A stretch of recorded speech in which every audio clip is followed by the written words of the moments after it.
Hey, thanks for clicking on my video. If this video helps you, please consider liking this video and subscribing to my channel. It is greatly appreciated and it really helps. Let's get to the video. Hello everyone, in this video we're going to talk about how we can evaluate trigonometric functions using a given point. So the diagram that we see on the screen right now, we have our circle x squared plus y squared equals r squared. And we have an angle in standard position represented by theta. And x comma y, which is in yellow here, a point on our circle, it's a point on the terminal side of theta that intersects our circle. And so that's the diagram we're working with. And notice here, I've dropped a perpendicular segment from my point to my x-axis right here that has now created a right triangle.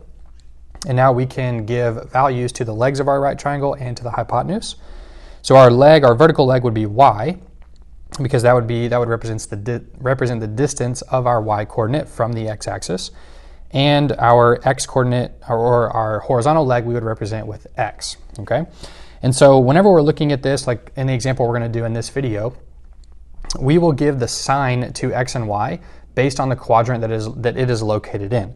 So for example, if I had actual numbers here for x and y, y would be a positive value, whereas x would be a negative value because our point is in quadrant number 2, okay? All right, so we're going to define the 6 trig functions from this diagram right here. So for sine of theta, sine we know is opposite over hypotenuse. We know our opposite side here would be y, and our hypotenuse would be the radius, so we could just represent that as y divided by r. For cosine, this would be adjacent over hypotenuse, so that would be x over r. And now for tangent, we have opposite over adjacent, so this would be y over x, but we need to put on there x cannot equal 0, because then that would make it undefined. All right, so now for cosecant, secant, and cotangent, that would be our inverse trig ratios. So cosecant is the inverse of sine. So this would be r over y, and we need to say that y cannot equal 0. Secant would be r over x, and we need to say that x cannot equal 0. And then cotangent would be x over y, and once again we need to say that y cannot equal 0. So these are our trig functions, how they are defined for just a generic circle, x squared plus y squared equals r squared, and any given point x comma y. So now in our example, let's use an actual point. So we have 8, negative 6. It's a point on the terminal side of angle theta in standard position, and we're going to evaluate the 6 trig functions of theta. So we have our point 8, negative 6. So I know that my horizontal leg of my right triangle that we have created should be 8. And then my vertical distance here would be negative 6, okay?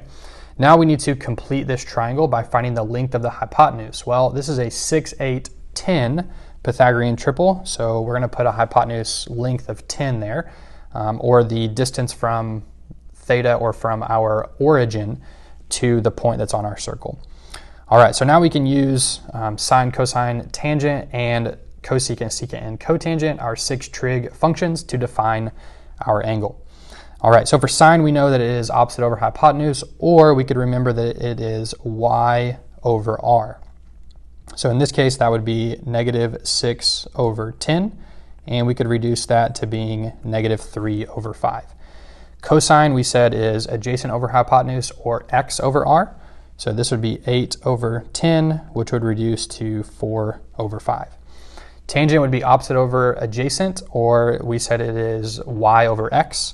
So in this case, it would be negative 6 over 8, which would reduce to negative 3/4. Now for our inverses, cosecant, secant, and cotangent, let's just take the inverse of sine, cosine, and tangent, and we'll do that for its simplest form. So for sine of theta, we had negative 3/5, so we'll call this negative 5/3 for cosecant. Secant would be 5 over 4, and cotangent would be negative 4/3, okay?